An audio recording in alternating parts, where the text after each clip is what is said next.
প্ৰিয় বন্ধু বান্ধৱীসকল, এছ.আই. জোনমণি ৰাভাৰ মৃত্যুৰ পিছতেই তেখেতৰ মাতৃ সুমিতা ৰাভাৰ এই মাত্ৰ আহিল এটি দুখবৰ। বান্ধৱীসকল, স্বাগতম জনাইছোঁ মোৰ অন্য এটা নতুন ভিডিঅ'লৈ। বন্ধুসকল, এছ.আই. জোনমণি ৰাভাৰ মাতৃ সুমিতা ৰাভাৰ অসুস্থ হৈ পৰে। এছ.আই. জোনমণি ৰাভাৰ মৃত্যুৰ পিছতেই সুমিতা ৰাভাৰ কান্দি কান্দি অসুস্থ হৈ পৰে। জোনমণি ৰাভাৰ মাতৃ বৰ্তমান চিকিৎসাধীন হৈ আছে। মহানগৰী হায়াৰ হস্পিটেলত চিকিৎসাধীন চলি আছে।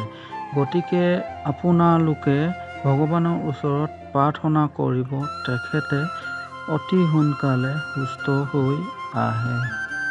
বন্ধু বান্ধৱীসকল, ভিডিঅ'টো কেনে পালে চাই কমেণ্ট কৰিব আৰু এনে ধৰণৰ ভিডিঅ' পাবলৈ চেনেলটি ছাবস্ক্ৰাইব কৰি ল'ব। ধন্যবাদ।